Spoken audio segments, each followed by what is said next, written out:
Selamatkan dunia kita, Save Our World. Ditulis oleh Susilo Bambang Yudhoyono. Dibacakan oleh Osi Dermawan. Malam ini, menjelang 1 Oktober 2020, hati saya tergerak untuk menulis sebuah artikel sebagai ekspresi pikiran dan kepedulian saya. Kepedulian terhadap situasi yang berkembang di dunia kita dewasa ini. Juga kepedulian dan rasa was-was jika dunia yang kita cintai ini terancam oleh sesuatu, bahkan oleh banyak hal menyangkut kehidupan umat manusia di masa depan. Saya tak bermaksud menaburkan ketakutan ataupun sikap yang pesimistik. Hal begitu jauh dari karakter dan kepribadian saya sebagai manusia. Saya selalu punya harapan dan tak gampang menyerah. Tetapi, saya harus menjadi manusia yang realistik. Terus terang hati saya tak akan tenang dan pikiran saya akan memberontak jika kita, bangsa-bangsa di dunia ini, terlelap dan terlena serta tidak menyadari bahwa dunia kita tengah menghadapi masalah dan ancaman yang serius. Mungkin pula, pandangan saya ini ibarat seruling yang ditiupkan oleh seorang lanjut usia di sebuah lembah yang sunyi. Suaranya mungkin hanya terdengar sayup-sayup. Di tengah deru kehidupan abad modern yang penuh dengan egoisme dan hedonisme dewasa ini, mungkin juga tak banyak yang peduli dan mau mendengar suara saya ini. Tapi saya harus menyampaikannya. Menulis dan mengingatkan sesama dengan niat yang baik dan tulus bagi saya adalah sebuah ibadah. Ibadah sebagai umat hamba Allah dan bakti saya sebagai warga dunia. Di tengah keheningan malam ini, di depan laptop yang setia menemani saya sempat diam sejenak. Saya tengah memikirkan, apa judul tulisan saya ini? Seperti dituntun oleh Yang Maha Kuasa, tiba-tiba saya punya keteguhan hati untuk memberikan judul artikel saya ini, Selamatkan Dunia Kita, Save Our World. Judul ini sepertinya menyeramkan. Mungkin ada yang menuduh saya melebih-lebihkan atau membesar-besarkan, mendramatisasi. Namun, sebenarnya tidak. Untuk apa saya berbuat begitu? Kenyataannya, memang banyak hal yang harus diselamatkan dalam kehidupan umat manusia untuk sekarang dan di masa depan. Beberapa hari yang lalu saya sempat terhenyak ketika secara resmi diumumkan bahwa jumlah manusia yang meninggal karena COVID-19 tembus 1 juta orang di seluruh dunia. Yang terjangkit corona atau terinfeksi, jumlahnya kini telah mencapai lebih dari 34 juta orang. Angka ini tentu masih akan terus bertambah. Pandemi masih berlangsung. Belum ada tanda-tanda bahwa akan segera berakhir. Bahkan di berbagai negara, sebaran virus corona justru meningkat. Termasuk di negara yang sebelumnya sudah dinyatakan menurun. Mereka mengatakannya sebagai pandemi gelombang kedua. Saya jadi ingat pada tanggal 17 Maret 2020 atau sekitar 6 bulan yang lalu, saya menulis artikel di Facebook. Judul tulisan saya tersebut adalah Pandemi Virus Corona dan Gejolak Ekonomi Serius, Indonesia Harus Sangat Serius. Dalam tulisan itu antara lain saya katakan bahwa posisi korban COVID-19 bulan Maret 2020 sudah melampaui korban avian flu, SARS, dan MERS. Juga saya ingatkan, jangan sampai korban corona akhirnya seperti korban Russian flu tahun 1889 yang mencapai 1 juta orang manusia. Juga semoga jauh di bawah korban Spanish flu 100 tahun yang lalu sebesar 50 juta orang. Saya tahu tanggapan terhadap tulisan saya itu atau peringatan saya itu cukup beragam. Ada yang positif, tapi ada juga yang negatif. Termasuk kekuatan manusia bayangan yang menyerang saya. Pandangan saya dianggap nonsens, menakut-nakuti, dilebih-lebihkan, dan berbagai kata-kata minir lainnya. Intinya mereka tidak percaya dan mengatakan saya salah. Saya bisa mengerti mengapa ada komentar-komentar yang miring itu. Saat itu banyak yang menyepelekan bahaya COVID-19 ini. Banyak pula pernyataan yang menyesatkan, misleading, sehingga masyarakat juga ikut-ikutan menganggap remeh.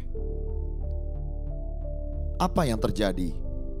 Tak perlulah saya ceritakan, karena Tuhan Yang Maha Kuasa telah menakdirkan bahwa saudara-saudara kita yang meninggal di seluruh dunia telah menyamai korban flu Rusia. Bahkan lebih banyak lagi karena masih bertambah setiap harinya. Mudah-mudahan serangan manusia-manusia bayangan terhadap artikel saya kali ini tak sesengit 6 bulan yang lalu. Teman-teman, kembali kepada judul tulisan ini, yaitu selamatkan dunia kita. Apa yang hendak saya katakan dan pesankan? Inilah yang ingin saya sampaikan. Dunia harus diselamatkan. Pandemi corona ini benar-benar serius. Cara-cara mengatasinya harus lebih serius lagi.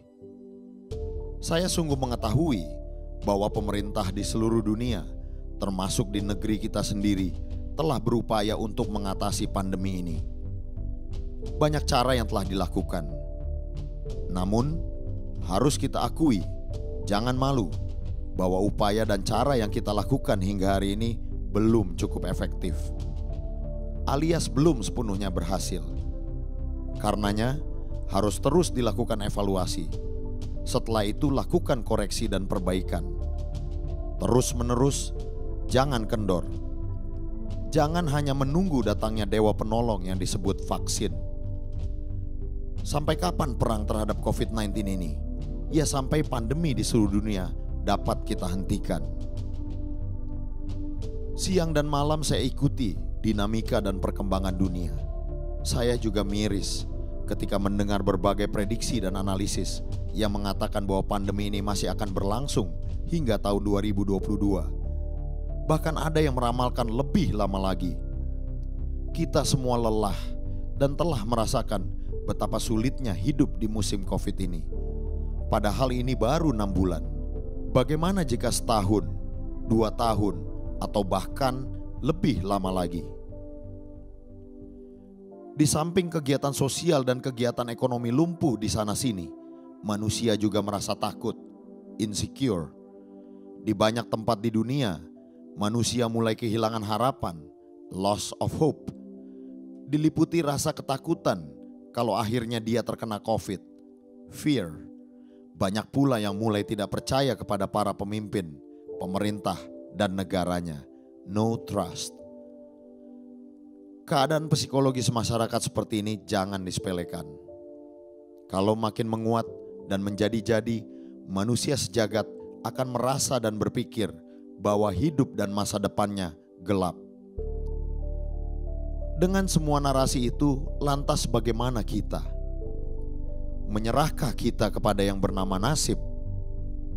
Kita biarkan saja pandemi ini hingga sejarah yang menentukan dengan menggunakan tafsir herd immunity yang keliru, yang intinya biarlah alam yang menentukan, yang kuat bertahan, yang lemah harus menerima takdirnya. Akankah kita bangsa-bangsa sedunia hanya akan berserah diri pada datangnya vaksin? Benarkah vaksin itu sebuah obat mujarab yang bisa mengubah segalanya? Yakinkah kita bahwa dunia sungguh bermurah hati dan adil sehingga vaksin bisa didistribusikan secara cukup kepada semua penghuni bumi, termasuk negara dan masyarakat yang miskin? Atau apakah korban 1 juta, 2 juta orang meninggal itu dianggap biasa? Mereka yang berpulang ke rahmatullah itu hanya dilihat sebagai angka dan statistik belaka. Dilihat sebagai jumlah yang kecil jika dibandingkan dengan jumlah manusia yang ada di dunia. Bagaimana jika yang meninggal karena COVID itu adalah keluarga sendiri, orang-orang yang sangat dicintainya? Tolonglah wahai para pemimpin di seluruh dunia, selamatkan dunia kita ini. Lakukan segala upaya tanpa kenal lelah agar pandemi COVID-19 ini benar-benar bisa diatasi. Ambillah tanggung jawab secara penuh. Saya amati hampir di seluruh dunia, rakyat mendukung semua upaya yang dilakukan oleh negaranya. Mereka umumnya juga patuh pada instruksi dan petunjuk pemerintah menyangkut apa yang boleh dan tak boleh dilakukan. Saya amati pula, rakyat melalui parlemen mereka juga telah memberikan kewenangan lebih kepada pemerintahnya, extra power. Baik kekuasaan dan kewenangan untuk menetapkan aturan-aturan di masa darurat, maupun untuk mengatasi pandemi corona dan menyelamatkan ekonomi mereka. Artinya, semua yang diinginkan negara telah diberikan oleh rakyat. Rakyat tentu menunggu sebagai balasannya kesanggupan negara untuk menyelamatkan hidup dan masa depan mereka. Dengan kata lain, kini bola berada di tangan pemerintah. Saya, sebagai warga dunia, suka sedih ketika melihat sikap dan perilaku sebagian pemimpin dunia. Ada yang memiliki ego yang terlalu tinggi sehingga tak mau bekerja sama dengan pihak lain. Ada yang sangat memikirkan negaranya sendiri, padahal virus corona ini bisa menyebar ke sana kemari, menembus batas-batas negara tanpa paspor dan visa. Ada juga pemimpin yang sangat mementingkan kepentingan politik dirinya. Segala kebijakan dan tindakan yang dijalankan dilihat apa untung dan ruginya dari sisi politik. Sikap dan tindakan para pemimpin seperti itu dengan mudah bisa dibaca. Dan terus terang, rakyat tidak menyukainya. Kalau keadaan seperti ini terus berlangsung di seluruh dunia, saya cemas. Prediksi bahwa pandemi ini masih akan berlangsung lama benar adanya. Lantas, kalau ini sungguh terjadi, bagaimana nasib kita semua? Nasib umat manusia sejagat yang tak punya kekuasaan untuk mengatasi krisis global dewasa ini. Mungkin para pemimpin di seluruh dunia ada yang bertanya. Yang saya maksud dengan pemimpin adalah mencakup pemimpin politik dan pemerintahan, contohnya presiden dan perdana menteri, para anggota parlemen, pemimpin organisasi internasional seperti PBB dan WHO, para ilmuwan dan ahli pandemi, pemimpin bisnis, utamanya perusahaan berskala besar, dan juga pemimpin masyarakat dan pemimpin-pemimpin lainnya. Sungguh pun pemimpin itu banyak, namun yang lebih berperan adalah para pemimpin politik dan pemimpin eksekutif. Mengapa? Ya memang begitulah kehidupan di semua negara. Mungkin pertanyaan para pemimpin itu begini, kenapa harus saya? Why me? Kalau ada yang bertanya begitu, mari kita jawab bersama-sama. Kalau bukan Anda, lantas siapa? If not you, then who? Bapak ibu pemimpinlah yang memiliki kekuasaan, power. Bapak ibulah yang memiliki kewenangan, kemampuan, dan sumber daya untuk melakukan sesuatu. Masyarakat tidak punya. Kalau masih ada yang menganggap bahwa mengatasi krisis besar ini bukan tanggung jawab Bapak Ibu, tolong diingat baik-baik bahwa tak ada yang memaksa Bapak Ibu menjadi pemimpin. Menjadi pemimpin adalah keinginan Bapak Ibu sendiri. Ketika maju sebagai calon presiden, calon gubernur, calon bupati, dan wali kota misalnya, juga tak ada yang memaksa. Nah, rakyatlah memilih Bapak Ibu sekalian sebagai pemimpin mereka dan sekaligus memberikan mandatnya. Bersamaan dengan mandat itu, melekat pula amanah, kewajiban, dan tanggung jawab Bapak Ibu sebagai pemimpin. Untuk apa? Untuk memenuhi aspirasi dan harapan rakyat.